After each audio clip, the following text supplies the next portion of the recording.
రేపే శ్రావణ శుక్రవారం కదా!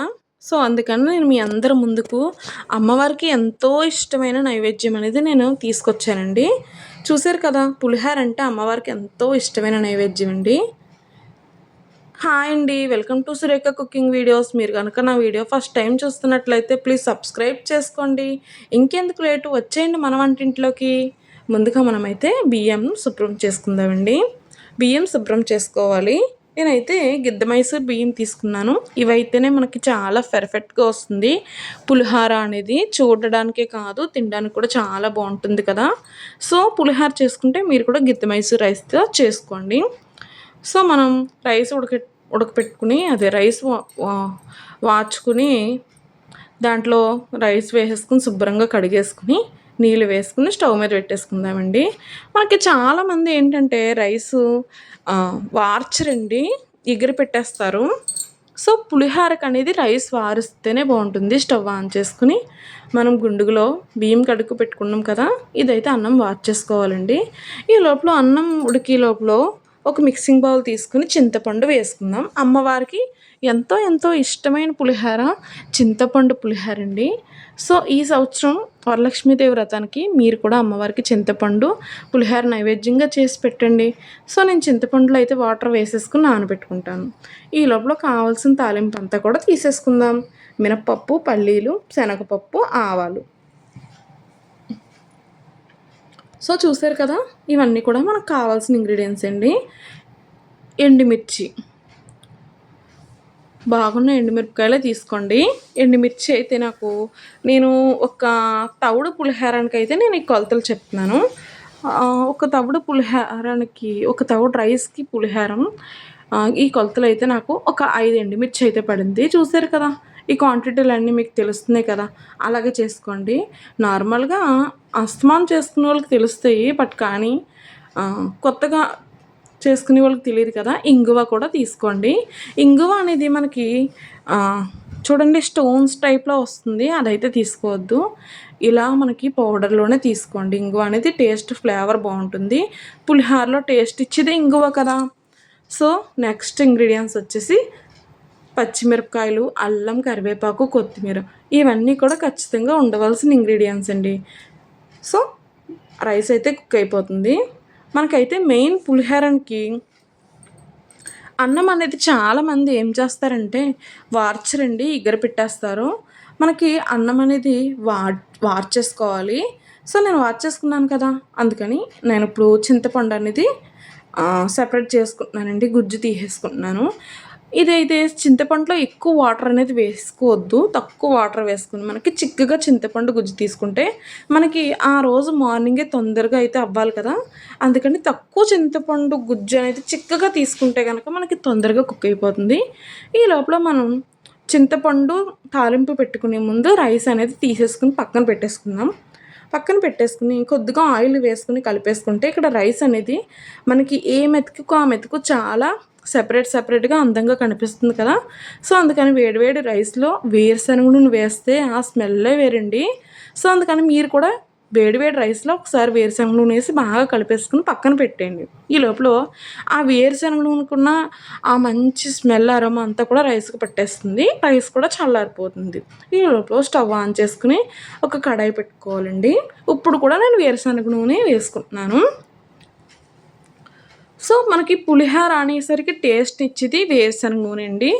ఆ వేరుశనగ నూనెతో పులిహోర చేసుకుంటే టేస్టే వేరు కదా. సో, ముందుగా పల్లీలు వేయించేసుకుందాం.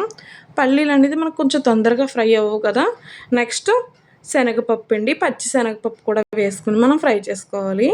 ఇదేంటి మినపప్పు వేయలేదనుకుంటారా, మినపప్పు కూడా వేస్తానండి. అంటే మనకి శనగపప్పు, పల్లీలు అనేది కొంచెం టైం ఎక్కువ తీసుకుంటుంది కదా ఫ్రై అవ్వడానికి. మినపప్పు అనేది ఇవి రెండు ఒక 50% వేగిన తర్వాత మినపప్పు అనేది వేసుకోవాలి. చాలామందికి ఈ శ్రావణ శుక్రవారం అనగా చాలామంది కొత్తగా పెళ్ళైన అమ్మాయిలు ఉంటారు కదా, వాళ్ళకైతే తెలియదు కదా. సో, నేను వాళ్ళ గురించేనండి ఈ వీడియో చేస్తుంటా. సో, చూసి నేను ఎలా చేస్తున్నానో అలా పర్ఫెక్ట్గా వచ్చేస్తుంది మీకు. నేను ఎలా చేస్తున్నానో అలా చేస్తే కనుక మీకు చాలా పర్ఫెక్ట్గా వస్తుంది. సో ఈ పప్పులు కూడా బాగా వేయించేసుకోవాలి, గోల్డ్ కలర్ వచ్చేంత వరకు వేయించుకోవాలి. మనకి పులిహోర అనగానే మంచి టేస్ట్ ఇచ్చి తాలింపు ఏమైనా ఉందంటే పల్లీలండి, ఉంటే జీడిపప్పు కూడా వేసుకోండి. సో ఇది మనకి ఫ్రై అయిపోవాలి. ఈ పప్పులు అనేది పల్లి ఆయిల్లో కనుక వేసుకుంటే చాలా బాగుంటుంది. ఒకవేళ మీ దగ్గర వేరుశనగ నూనె కానీ లేకపోతే నార్మల్గా మీరు ఇంట్లో ఏ ఫ్రీడమ్ ఆయిల్ అయితే ఏ ఆయిల్ అయితే అది వేసుకోవచ్చు. అంటే నేను మామూలుగా చెప్తున్నాను ఈ ఆయిల్ వేసుకుంటే బాగుంటుందని. నెక్స్ట్ వచ్చేసి ఇంగువ, ఆవాలు, ఎండుమిర్చి కూడా వేసేసుకున్నానండి. ఆ తర్వాత కట్ చేసుకున్న అల్లం ముక్కలు, పచ్చిమిర్చి కూడా వేసుకుని బాగా ఫ్రై చేసుకుంటున్నాను. మనకి అల్లం లేకపోతే అసలు పులిహోర టేస్టే లేదండి. కరివేపాకు, కొత్తిమీర కూడా వేసేసుకుని బాగా ఫ్రై చేసేసుకోవాలండి. మనకి ఇప్పుడు వస్తుంది ఆ స్మెల్, చాలా మంచి స్మెల్ వస్తుందండి.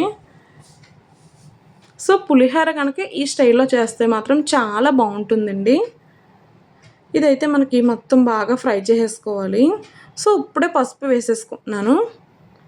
మనకి చింతపండు పులిహోరలోకి పసుపు, మనకి ఏ పులిహోరలోకైనా సరే పసుపు most important ingredient. So next వచ్చేసి చింతపండు రసం నేను ఏదైతే చెప్పానో మీకు క్వాంటిటీ అనేది, మనకి చింతపండు రైస్కి తగ్గట్టే తీసుకోవాలండి. బట్ కానీ మనం అక్కడ చిక్కగా అనేది దాన్ని దాని దాని గుజ్జు అనేది చిక్కగా తీసుకుని వేసుకుంటే కనుక మనకు తొందరగా అయిపోతుంది కదా. ఉప్పు కూడా వేసేసుకుని బాగా కలిపేసుకోవాలి. ఒకసారి ఎక్కువ వాటర్ వేసేసుకుని మళ్ళీ అదంతా దగ్గరికి అవ్వాలంటే మీకు చాలా టైం పట్టేస్తుంది. నేనైతే ఒక స్పూన్ బెల్లం పొడి అనేది వేసాను. మీ దగ్గర బెల్లం లేకపోతే షుగర్ కూడా వేసుకోవచ్చు. సో చింతపండు పులిహోర అంటే మనకి తీపి, పులుపు, కారం, ఉప్పు ఇవన్నీ పర్ఫెక్ట్గా ఉంటేనే మనకు ఆ టేస్ట్ అనేది చాలా బాగుంటుంది. లైక్ టెంపుల్ స్టైల్ పులిహోరలా ఉంటుందన్నమాట. సో మనం తక్కువ కొంచెం చిక్కగా పులుపు అనేది పిండుకున్నాము అనేది చాలా తొందరగా అయితే నాకు అయిపోయింది. సో శ్రావణ శుక్రవారం అనగా మనకి పొద్దున్నే తొందరగా అవ్వాలి కదా, అందుకని చిక్కగా అనేది మనం చింతపండు పులుపు అనేది వేసుకుంటే మనకి ఇది తొందరగా అనేది కుక్ అయిపోతుంది. ఆయిల్ అనేది పైకి వస్తే చింతపండు పులుపు అనేది ఉడికిపోయినట్టే. సో మనం ముందుగానే రైస్ అనేది పక్కన పెట్టేసుకుని ఆయిల్ వేసుకుని ఇది సెట్ చేస్తాం కదా. ఇంక ఇదైతే మనం చింతపండు పులుపు రైస్లో వేసేసుకుని బాగా కలిపేసుకుంటామండి. సో బాగా కలిపేసుకుంటే మనకి వేడి పులిహోర అన్నది మనకి ప్రిపేర్ అయిపోతుందండి.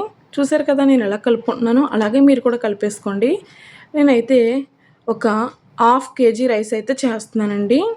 సో చాలామందికి తవ్వ, మామిడు ఇలా అయితే తెలియదు కదా. ఇప్పుడు ఎడ్యుకేషన్లో వాళ్ళకైతే ఇప్పుడు తెలీదు.